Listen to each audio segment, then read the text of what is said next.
విహార్త దోస్తులందరికీ నమస్తే. నేను మీ గబ్బెట రంజిత్ కుమార్. ఈరోజు మరో ఆసక్తికరమైనటువంటి వీడియోతో మీ ముందుకు రావడం జరిగింది. ఈ వీడియోలో మనము ఒక గుహ దేవాలయం గురించి చర్చించుకోబోతున్నాము. ఈ గుహ దేవాలయానికి ఉన్నటువంటి పేరు శ్రీ రాజరాజేశ్వర దేవాలయము. ఆ ఆలయం పేరుతోటే మీకు అర్థమై ఉంటది ఇదొక శైవ దేవాలయం అని. ఇక్కడ నా వెనకాల మీకు గుట్ట కనిపిస్తుంది గదా! దాన్నే రామప్ప గుట్ట అని అంటారు. ఈ రామప్ప గుట్ట అనేది హన్మకొండ నగరానికి 7, 8 కిలోమీటర్ల దూరంలో ఉన్నటువంటి మడిపల్లి గ్రామ శివార్లలో ఉన్నది. ఆ గుట్ట మీదనే శివాలయంలో శివుడు వెలవడం జరిగింది.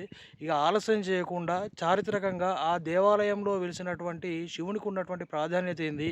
అసలు ఆ గుహ దేవాలయం యొక్క పరిసర ప్రాంతాలు ఎట్లున్నాయి అనేటువంటి విశేషాలను ఇప్పుడు మరింత లోతుగా తెలుసుకునేటువంటి ప్రయత్నం చేద్దాం. ఓకేనా? మిత్రులారా, ఇక్కడ మీకు ఒక మెట్ల మార్గం కనిపిస్తుంది కదా!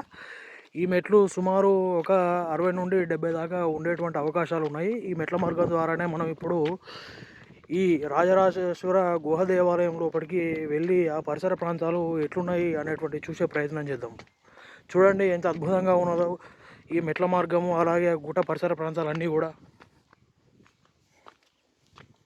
భక్తులారా, ఇది ఇంకా మిగిలి ఉన్నటువంటి మెట్ల మార్గం అయితే, ఆ మెట్ల మార్గానికి ఎడమ వైపునే ఓ గుట్టపై శంకరుని విగ్రహం ఉండడాన్ని మనం ఇక్కడ గమనించవచ్చు. అది ఎంతగానో ఆకట్టుకునే విధంగా ఉంది. ఇప్పుడు మరింత ముందుకు వెళ్ళి దేవాలయంలో పరిసర ప్రాంతాలు, అలాగే శివలింగం ఏ విధంగా ఉన్నాయో చూసేటువంటి ప్రయత్నం చేద్దాం. ఎంతైనా ప్రకృతి ఒడిలో దేవాలయాలు ఉండడం, అది కూడా గుట్టలలో ఉన్నటువంటి గుహలలో దేవుళ్ళు వెలవడం అనేది ఒక ఆసక్తికరమైనటువంటి అంశం. అసలు ఇక్కడ ఈ దేవాలయం ఉన్నట్టు ఇక్కడ జనాలకు ఎట్లా తెలిసిందనేటువంటి విషయాన్ని ఇప్పుడు మనం తెలుసుకునేటువంటి ప్రయత్నం చేద్దాం. చూడండి ఎంత బాగుందో. మిత్రులారా, మొత్తానికి మనము మెట్ల మార్గం గుండా శ్రీ రాజరాజేశ్వర స్వామి వారు వెలిసినటువంటి గుహ దేవాలయం యొక్క ద్వారం ముంగట నిలబడి ఉన్నాము. ఇక్కడ నా వెనకాలనే మీకు ఇక్కడ ఒక మార్గం కనిపిస్తుంది కదా! ఆ సొరకెల గుండానే ఇప్పుడు మనము లోపలికి వెళ్ళి శివుని యొక్క దర్శనాన్ని చేసుకోబోతున్నాము. సరే, అంతా బాగానే ఉన్నది. మరి ఈ గుట్టల మధ్యన అంతగా అభివృద్ధి చెందనటువంటి ప్లేస్‌లో ఇక్కడ దేవాలయం ఉన్నట్టు, ఆ గుహలో శివలింగం ఉన్నట్టు ఇక్కడ చుట్టుపక్కల ఉన్నటువంటి జనాలకి ఎట్లా తెలిసిందనంటే, గొర్ల కాపర్లు ఉంటారు కదా! అట్లా కొన్ని సంవత్సరాల ముంగట గొర్ల కాపర్లు వారి గొర్రెలను కాసుకుంటూ ఈ గుట్టల మీదకి వచ్చినప్పుడు, ఈ సొరకెలో ఏముందో చూడ్డానికి వెళ్ళినప్పుడు శివుడు కనబడ్డాడట. వాళ్ళ ద్వారా ఇక్కడ ఒక శివాలయం ఉన్నట్టు మొత్తము చుట్టుపక్కల ప్రాంతాల వారికి తెలిసినట్టు ఇక్కడ ఉన్నటువంటి జనాలు చెప్పుకోవడము నేను ఇంతకుముందే వినడం జరిగింది. ఇప్పుడు మనము ఈ గుహ దేవాలయం లోపలికి వెళ్ళి ఈ ఆలయం యొక్క పరిసర ప్రాంతాలు ఎట్లున్నాయో తెలుసుకునేటువంటి ప్రయత్నం చేద్దాం. అయితే ఈ గుహ దేవాలయానికి 2 ప్రవేశ మార్గాలున్నాయి. ఒకటి ఎడమ వైపున ఇక్కడ మీకు కనిపిస్తుంది కదా! ఇదొకటైతే ఈ ఓం అని రాసున్నటువంటి గుట్ట పక్కనే మీకు ఇక్కడ ఇంకో దారి కనిపిస్తుంది కదా! అట్లా 2 మార్గాలన్నట్టు. ఈ 2 మార్గాలు కూడా చాలా చిన్నగున్నాయి. ఉదాహరణకి ఇక్కడ చూడండి. ఈ మార్గం ఎంత చిన్నగా ఉన్నదో. ఎంత చిన్నగా ఈ మార్గాలు ఉన్నప్పటికి కూడా ఎంత దొడ్డువారైనా సరే ఈ మార్గం గుండా వెళ్ళడం, బయటికి రావడం జరుగుతది. అది ఈ మార్గాలకు ఉన్నటువంటి ప్రత్యేకత. ఇప్పుడు లోపలికి వెళ్ళి ఆలయంలో స్వాముల వారు ఎట్లున్నారు, అట్లనే గుహ లోపట దాని యొక్క పరిసర ప్రాంతాలు ఎట్లున్నాయో చూసేటువంటి ప్రయత్నం చేద్దాం. చూడండి విహార్తలారా, ఇక్కడనేమో మార్గం ఉన్నది. ఆలయం లోపలికి వెళ్ళేటువంటి మార్గము. నా నెత్తి మీదనే, నా నెత్తిని తాకుతూయే ఈ గుహ మీద ఉన్నటువంటి పెద్ద పరుబ్బండ ఒకటి, పెద్ద గుండురాయి ఉన్నదన్నమాట. దీన్ని బట్టే అర్థం చేసుకోండి ఈ మార్గం అనేది ఎంత చిన్నగా ఉందో. ఇప్పుడు లోపలికి వెళ్ళేటువంటి ప్రయత్నం చేద్దాం. ఇట్లా మనము లోపలికి వెళ్ళాలంటే ఆలయం లోపలికి ఇట్లా వంగి నడుచుకుంటూ వెళ్ళేటువంటి ప్రయత్నం చేయాలి. చూస్తున్నారు కదా ఎంత టాప్ అనేది ఎంత చిన్నగా ఉన్నది. ఇట్లా వంగుతే తప్పించి మనము లోపలికి వెళ్ళలేమన్నమాట. మార్గం అనేది చిన్నగానే ఉన్నది కానీ ఈ లోపలికి వెళ్ళేటువంటి సొరికే వెడల్పు అనేది చాలా తక్కువ ఉన్నది. అది ఇక్కడ మనం గ్రహించాలి. మొత్తం పూర్తి స్థాయిలో కిందికి వంగుకుంటూ రావాల్సినటువంటి ప్రయత్నమే చేయాల్సి ఉంటుంది. ఇక్కడ మనం ఇప్పుడు లోపలికి వెళ్దాం పదండి. చూడండి ఎట్లుందో ఇదన్నమాట. చూస్తున్నారు కదా, మొత్తానికి అయితే లోపలికి అయితే రావడం జరిగింది. ఇప్పుడు మనము లోపల ఈ గుహ లోపల వెలిసినటువంటి శివలింగం యొక్క ఆకృతి ఎలా ఉంది? ఆ గుహలో ఉన్నటువంటి వాతావరణం ఏ విధంగా ఉందో చూసేటువంటి ప్రయత్నం చేద్దాం. విహార్తలారా, ఇది నేను గుహ లోపటికి ఎంట్రీ ఇచ్చినటువంటి ప్రవేశ మార్గం అయితే, ఇదంతా గూడా గుహ అన్నమాట. చూడండి, ఈ మీద ఉన్నటువంటి గుట్టబండ లేదంటే పరుపుబండ సహజ సిద్ధంగా ఏర్పడినటువంటిది. ఇది ఎంత చిన్నగా ఉన్నదో చూడొచ్చు. ఇక్కడనే మన స్వాముల వారిని మీరిక్కడ చూసుకోవచ్చు. చూడండి, ఈ స్వాముల వారు ఎంత అద్భుతంగా ఉన్నారో. ఈ స్వాముల వారు వెలిసినటువంటి లోపలికి గుహ మార్గం లేదంటే గుహ అనేది ఇంకా ఉన్నది. కాకపోతే లోపటికి పూర్తి స్థాయిలో దారైతే లేదు. అది మనకు తెలుస్తోంది. చూస్తున్నారు గదా! ఇదంతా గూడా ఎంత అద్భుతంగా ఉన్నదో. ఇదన్నమాట పరిస్థితి. ఇప్పుడు మనం ఏం చేద్దామనంటే, స్వామివారిని దగ్గరగా చూసేటువంటి ప్రయత్నం చేద్దాం. భక్తులారా, నార్మల్‌గా ఏ శివాలయాల్లో చూసినా గానీ, శివలింగం అనేది పానవట్టం మీద అంటే బేస్ మీద పొందుపరిచి ఉండడం అనేది చూస్తాం. అయితే ఈ రాజరాజేశ్వర దేవాలయం, ఈ గుహాలయంలో వెలిసినటువంటి శివుడు మాత్రము అలాంటి బేస్ లేకుండా ఒక గుట్టరాయికే చెక్కబడి ఉంది. అలా చెక్కబడి ఉన్నప్పటికి గూడా ఈ శివాలయంలో ఉన్నటువంటి శివలింగాన్ని చెక్కడంలో ఆగమ శాస్త్రంలో వివరించినటువంటి అన్ని సూత్రాలను, ప్రమాణాలను పాటించినట్టుగా ఈ రూపాన్ని బట్టి మనము అర్థం చేసుకోవచ్చు. చూడండి, ఇక్కడ మీకు కింద చతుర్భుజ ఆకారంగా ఒక బేస్ కనిపిస్తాంది. గుట్టకే చెక్కున్నటువంటి బేసు. ఈ ఇక్కడ ఒక కార్నర్ గమనించవచ్చు మనము. ఇక్కడ గూడా ఇంకో కార్నర్ గమనించవచ్చు. అటువైపు ఇంకో కార్నర్ గూడా మనము అబ్జర్వ్ చేయవచ్చు. అయితే ఈ చతుర్భుజ ఆకారంలో ఉన్నటువంటి ఈ బేస్ ఏదైతే ఉన్నదో దీన్ని మనము నార్మల్‌గా బ్రహ్మగా పరిగణిస్తారన్నమాట. ఈ చతుర్భుజ బేస్ మీదనే ఉన్నటువంటి మరో షేప్‌ని చూడండి. మొత్తము దీన్ని అష్టభుజ వృత్తాకారంలో చెక్కి ఉంచిల్లు. దీన్ని విష్ణువుకు ప్రతిరూపంగా భావిస్తారన్నమాట. చూడండి, చూస్తున్నారు గదా!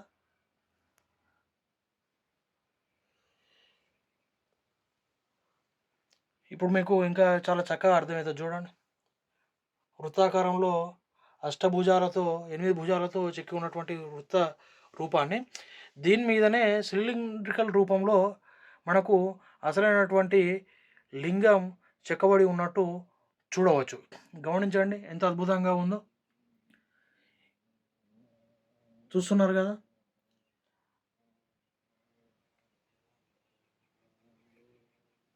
శివుడనేవాడు అనంతము. అనంతం నుండే విశ్వం ఏర్పడ్డది. ఆ అనంతంలోనే ఒక బిందువు నుండే విశ్వావిర్భావ ప్రక్రియ జరిగింది అని చెప్పడానికి శివలింగం యొక్క సిలిండ్రికల్ రూపము ఒక ప్రతిరూపమైతే, దానికి ఉన్నటువంటి ఈ అష్టభుజ వృత్తాకారము విష్ణువుకు ప్రతీక అన్నమాట.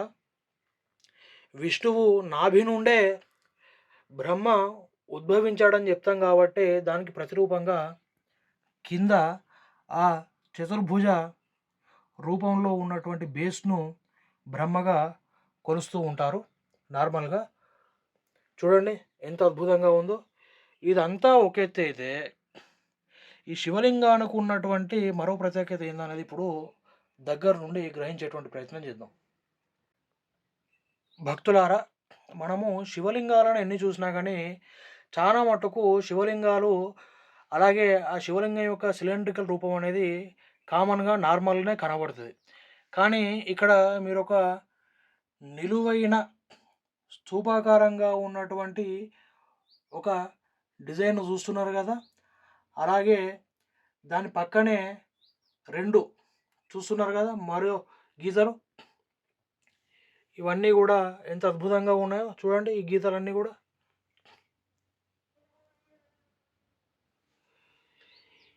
ఇక్కడ ఈ చెక్కబడినటువంటి ఈ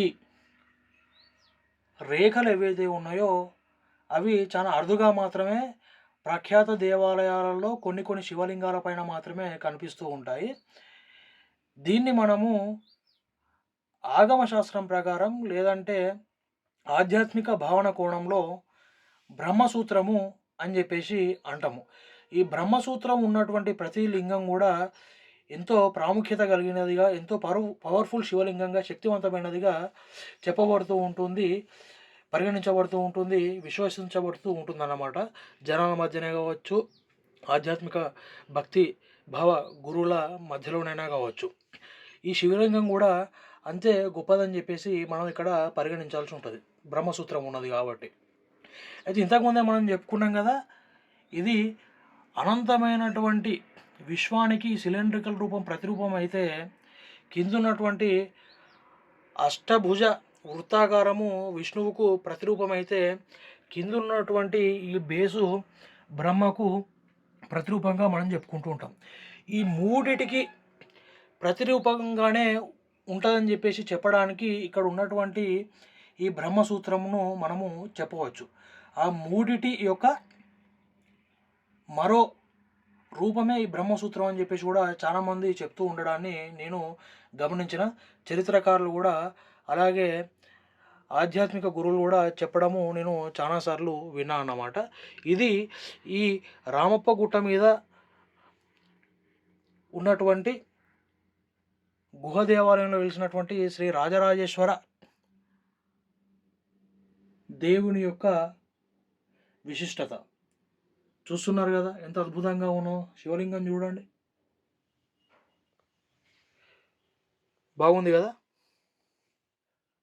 విహార్తలారా, మడిపల్లి గ్రామ శివార్లలో ఉన్నటువంటి రామప్ప గుట్ట మీద వెలిసిన గుహ దేవాలయంలో ఉన్నటువంటి శ్రీ రాజరాజేశ్వర శివలింగ మహత్యం ఏందనేది ఇప్పుడు చూచాయిగా తెలుసుకున్నారు కదా. ఇప్పుడు నార్మల్గా ఏ ఆలయమైనా సరే ఎంతటి పురాతనమైందో తెలుసుకోవడానికి కొన్ని ఆధారాలు అనేటివి ఉంటాయి. నార్మల్గా అవి శాసనాల రూపంలోనో లేదంటే ఆ స్థల పురాణాన్ని బట్టో లేదంటే ఆ గుడి చుట్టూ ఉన్నటువంటి ఇతర శిల్పాల రూపంలోనూ ఆ ఆలయం యొక్క చరిత్రను, విశిష్టతను మనము తెలుసుకునేటువంటి ప్రయత్నం చేయవచ్చు. ఇప్పుడు అదే ప్రయత్నం మరోసారి చేద్దాం. భక్తులారా, మొత్తానికి గుహ దేవాలయంలో వెలిసినటువంటి శ్రీ రాజరాజేశ్వర స్వామివార్ల యొక్క లింగ దర్శనం అత్యద్భుతంగా అయింది. ఇప్పుడు మనము ఈ గుహ దేవాలయం నుండి ఈ మార్గం గుండానే బయటికి వెళ్ళాలి. వెళ్ళేటువంటి ప్రయత్నం చేసి ఈ ఆలయ పరిసర ప్రాంతాలలో ఉన్నటువంటి మరిన్ని విశేషాలను తెలుసుకునేటువంటి ప్రయత్నం చేద్దాం. పదండి, ఎట్లున్నో చూద్దాం. చూస్తున్నారు కదా ఎంత చిన్నగా ఉన్నది. ఇది టాపు. పూర్తి స్థాయిలో మనము వంగే కూర్చొని అంబడుకుంటూ ఈ మూడు పద్ధతులలో ఏదో ఒక పద్ధతిలో ఈ దేవాలయంలోకి రావడం, బయటికి పోవడం చేయాల్సి ఉంటుంది అన్నమాట. చూడండి, ఈ చిన్న మార్గం గుండానే ఇప్పుడు మనం బయటికి వెళ్ళాలి. చూస్తున్నారు కదా, బాగుంది. మొత్తానికైతే అద్భుతం అంటే అద్భుతం. మొత్తానికి బయటికి రావడం జరిగింది. ఎంత చిన్నగా ఉన్నది అనేది చూడండి. ఇది ఈ గుహలోనే స్వామివారు అక్కడ వెలిసారు. గుహ చూసి కదా ఎంత చిన్నగా ఉన్నదో. కానీ అద్భుతం. ఎంతైనా వెనకటి మనుషులు భక్తి పారవశ్యాలను చూస్తే నాకు ఇంకా ఆశ్చర్యంగానే ఉంటుంది, ఎన్నిసార్లు చూసినా సరే. ఇప్పుడు ఈ దేవాలయ పరిసర ప్రాంతాలను ఒకసారి దగ్గరగా గమనించుదాం. దోస్తులారా, ఈ ఆలయ పరిసర ప్రాంతాల్లో ఏవైనా శాసనాలు కానీ లేదంటే పురాతన శిల్పాలు కానీ ఏమైనా కనబడతాయేమో అని చెప్పేసి వెతుకుతున్నటువంటి క్రమంలో ఈ గుహ దేవాలయానికి ఎడం వైపుగానే మాకు ఇది ఒక శిల్పం కనబడింది. చూడండి, ఈ శిల్ప రూపాన్ని మీరు దగ్గరగా గమనించినట్లయితే ఒక గుర్రం మీద స్త్రీ ఒక వీరఖడ్గాన్ని ధరించి వీర రూపంలో స్వారీ చేస్తున్నట్టుగా ఈ ప్రతిమ మనకు కనిపిస్తూ ఉంటుంది. మీరు కూడా గమనించవచ్చు. ఇలాంటి ప్రతిమలు వరంగల్లో కోకోలలుగా పురాతన ఆలయాలలో మనము చూడవచ్చు. అయితే దీన్ని బట్టి మనం అర్థం చేసుకోవాల్సిన ముచ్చట ఏంటంటే, ఈ శ్రీమూర్తి యొక్క విగ్రహము కాకతీయ సామ్రాజ్ఞి అయినటువంటి రుద్రమదేవిదిగా మనము పరిగణించాలి. ఎందుకంటే వరంగల్ను అంటే ఓరుగల్లును పురాతన కాలంలో కాకతీయ రాజులే వారి వంశస్థులే పరిపాలించారు కాబట్టి ఆ వంశంలో ఉన్నటువంటి ఏకైక స్త్రీ సామ్రాజ్ఞి రుద్రమదేవి కాబట్టి రుద్రమదేవి యొక్క విగ్రహాలు కూడా ఇలాంటి రూపంలోనే చాలా ప్రదేశాలలో వరంగల్ ప్రాంతంలో దర్శనమిచ్చాయి కాబట్టి ఈ రూపము రుద్రమదేవి రూపంగా పరిగణించినట్లయితే ఈ గుహ దేవాలయం అనేది కాకతీయుల కాలంలోనే నిర్మించబడి ఎన్నో పూజలు అందుకున్నట్లు మనము పరిగణించవచ్చును. చూడండి ఎంత అద్భుతంగా ఉన్నదో. ఆ విగ్రహము మీద తల వెనకాల ఉన్నటువంటి కొప్పు భాగాన్ని చూస్తే మీకే అర్థమవుతుంది ఈ విగ్రహము పూర్తి స్థాయిలో స్త్రీమూర్తిదేనని చెప్పేసి. చూడండి, ఒకవైపు ఏమో పెద్ద గుర్రం మీద వీరఖడ్గాన్ని ధరించినటువంటి స్త్రీమూర్తి యొక్క విగ్రహం, ఆ గుర్రం కిందే మరొక చిన్న సూక్ష్మ రూపంలో ఉన్నటువంటి మరో జంతువు యొక్క విగ్రహాన్ని కూడా మనం ఇక్కడ గమనించవచ్చు. ఆ గుర్రం యొక్క ముందు భాగంలో ఒక స్త్రీ నిలబడి ఉండడాన్ని కూడా చూడవచ్చు. చూడండి ఎంత అద్భుతమో. ఈ విగ్రహం అంతా కూడా, ఈ శిల్పరూపం అంతా కూడా ఎంతో ఎక్స్ప్రెసివ్గా చెక్కబడి ఉన్నదన్నమాట. దోస్తులారా, రుద్రమదేవి ప్రతిమగా లేదంటే రుద్రమదేవి శిలారూపంగా చెక్కబడినటువంటి ఈ విగ్రహానికి కొద్దిగా ముందు వైపునే మరో విగ్రహాన్ని మనం ఇక్కడ చూడవచ్చు. నార్మల్గానైతే ఇది చూడడానికి హీరో స్టోన్ లేదంటే వీరగల్లు ప్రతిమగా మనకు కనిపిస్తోంది. ఎందుకంటే వీరగల్లు విగ్రహాలు లేదంటే హీరో స్టోన్స్ అన్నీ కూడా ఇదే విధంగా దొరికినాయి. చాలా మటుకు వరంగల్ ప్రాచీన ప్రాంతానికి చరిత్రకు సంబంధించినటువంటివి. అయితే ఇక్కడ మీరు తీక్షణంగా గమనించినట్లయితే చూస్తున్నారు కదా, తల వెనుక భాగంలో కొప్పు కనిపిస్తుంది. అదేవిధంగా ఇక్కడ చెవి కమ్మలు కూడా మనము చూడవచ్చు. దీన్ని బట్టి మనం అర్థం చేసుకోవాల్సిన ముచ్చట ఏంటంటే ఇది ఒక వీరనారికి సంబంధించినటువంటి విగ్రహమై ఉంటుందని చెప్పేసి భావించాలి. కాకపోతే ఈ వీరనారి రుద్రమదేవి విగ్రహమా లేదంటే సాధారణ వీరనారికి సంబంధించినటువంటి వీరగల్లు విగ్రహమా అనేది తెలియాలంటే మనము ఎంతో పరిశోధన చేయాల్సి ఉంటుందన్నమాట. ఏదేమైనప్పటికీ కూడా ఈ వీరగల్లు విగ్రహంగా కనిపిస్తున్నటువంటి ఈ స్త్రీ వీర ప్రతిమను అదేవిధంగా అక్కడ ఉన్నటువంటి రుద్రమదేవి విగ్రహంగా భావించబడుతున్నటువంటి శిల్పాన్ని దృష్టిలో పెట్టుకుంటే ఇక్కడ ఉన్నటువంటి ఈ గుహలో వెలిసినటువంటి శ్రీ రాజరాజేశ్వర దేవుడు కాకతీయుల సామ్రాజ్యుల కాలంలోనే ఎంతో పూజలను అందుకున్నాడని చెప్పేసి మనము భావించవచ్చు అన్నమాట. భక్తులారా, శ్రీ రాజరాజేశ్వర గుహ దేవాలయానికి కుడివైపునే ఉన్నటువంటి గుట్ట మీద సగం మానవ రూపంగా సగం సర్పరూపంగా కొలువై ఉన్నటువంటి నాగదేవత విగ్రహాన్ని ఇక్కడ మనము చూడవచ్చు. తలభాగంలో మనిషి ముఖము, అలాగే స్త్రీ వక్షస్థల ప్రాంతము ఉంటే దాని కింది భాగం అంతా కూడా సర్పరూపంగానే కనబడుతుంది. కాకపోతే ఈ విగ్రహం అనేది ఎండకు ఎండి వానకు తడిచి ప్రకృతికి ఎదురొడ్డి నిలవడం వల్ల తీవ్రమైనటువంటి ఎరోషన్కు గురైపోయిందని అయితే మనము ఇక్కడ అర్థం చేసుకోవచ్చు. ఈ నాగదేవత విగ్రహానికి అభిముఖంగానే దాని పక్కగానే ఒక కోనేరు ప్రాంతం ఉన్నది. కాకపోతే అక్కడ ప్రస్తుతానికి నీళ్లు లేవు. నీళ్లు ఉన్నటువంటి సమయంలో ఈ దేవాలయానికి సంబంధించినటువంటి ప్రధాన పూజారులు శ్రీ రాజరాజేశ్వర స్వామి వాళ్ళ లింగానికి ఈ కోనేరు నుండే నీరు పట్టుకు వెళ్ళి అభిషేక కార్యక్రమాలు చేస్తారని చెప్పేసి ఇక్కడి స్థానికులు నాకు చెప్పడం జరిగిందన్నమాట. విహార్తలారా, మడిపల్లి గ్రామ శివార్లలో వెలిసినటువంటి శ్రీ రాజరాజేశ్వర స్వామి యొక్క గుహ దేవాలయ పరిసర ప్రాంతాల్లోనే ఆ ఆలయానికి సంబంధించి పురాతన ఆనవాళ్ళు ఇంకేమైనా తెలుస్తాయేమో అని చెప్పేసి వెతుకుతున్నటువంటి క్రమంలోనే ఆ ఆలయ కోనేరు ఉన్నటువంటి గుట్ట మీదనే మాకు ఆదిమానవుల కాలం నాటి కప్ మార్క్స్ సుమారు ఒక 7 కనబడడం జరిగింది. అవి ఎట్లున్నాయో ఇప్పుడు ఒకసారి పరిశీలించేటువంటి ప్రయత్నం చేద్దాం. విహార్తలారా, ఇప్పుడు మనము శ్రీ రాజరాజేశ్వర గుహ దేవాలయం గుట్టపైన ఉన్నటువంటి స్పష్టంగా కనబడుతున్నటువంటి ఒక కప్ మార్క్స్ను చూస్తున్నాము.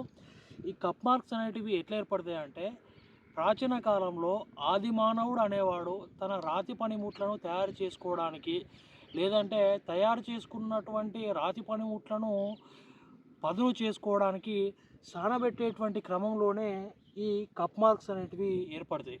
ఉదాహరణకు ఇదొక రాతి పనిముట్టు అనుకున్నట్లయితే దీన్ని నేను పదును పెట్టడానికి సానబెట్టడానికి ఈ విధంగా రాకుతూ ఉన్నా ఈ బండ మీద. ఇలా చాలా కాలం పాటు రాకుతూ ఉండడం వలన, అదే పనిగా సానబెట్టేటువంటి కార్యక్రమాలు చేపట్టడం వలన పెద్ద పెద్ద బండరాళ్ళ పైన ఇట్లాంటి కప్ మార్క్స్ లేదంటే బద్దులు ఏర్పడతాయి. ఈ కప్ మార్క్స్కు ఉన్నటువంటి ప్రాధాన్యత ఏంటంటే, ఒక గుట్ట మీద ఎన్ని కప్ మార్క్స్ ఉంటే ఆ గుట్ట పురాతన ఆది మానవుల కాలంలో అంత వాడుకలో ఉన్నట్టు, ఆది మానవుల నాగరికత సాంప్రదాయాలు ఆ గుట్ట మీద ఎంతగానో పరిడవిల్లినట్టు, అదేవిధంగా ఈ కప్ మార్క్స్ ఉన్నటువంటి గుట్టలను ఆది మానవులు పురాతన ప్రాచీన కాలంలో వారి యొక్క నివాస స్థలంగా వాడుకున్నట్లు చెప్పవచ్చు అన్నమాట. ఇలాంటి కప్ మార్క్స్ ఈ గుట్ట మీద సుమారు ఒక 7 ఉండడం మేము గమనించాము. దీన్ని బట్టి ఆది మానవుల ప్రాచీన చారిత్రక కాలంలో ఈ గుట్ట అనేది ఒక ఆవాస కేంద్రంగా ఉన్నట్టు ఒక నిర్ధారణకు మనము స్పష్టంగా రావచ్చు అన్నమాట. విహర్తాస్, ఈరోజు వీడియోలో శ్రీ రాజరాజేశ్వర స్వామివార్ల గుహ దేవాలయం యొక్క ప్రాముఖ్యతను, ఆ ఆలయం యొక్క చరిత్రను చూచాయిగా తెలుసుకోవడంతో పాటు ఆ ఆలయ పరిసర ప్రాంతాల్లో ఉన్నటువంటి గుట్టల మీద ఉన్న కప్ మార్క్స్ ద్వారా ఈ రామప్ప గుట్ట అనేది ఆది మానవులకు కేంద్రంగా, ఆవాసయోగ్యంగా ఎలా పరిడవిల్లింది అనేటువంటి విషయాలను తెలుసుకొని మీరు ఎంతగానో విజ్ఞానంతో పాటు ఆనందాన్ని కూడా పొందిల్లని అనుకుంటున్నా. త్వరలోనే మరో కొత్త వీడియోతో, ఆసక్తికరంగా ఉండేటువంటి వీడియోతో మీ ముందుకు వస్తా. అంతవరకు ఉండమల్లా నేను మీ గబ్బెట్ రంజిత్ కుమార్. జై హింద్.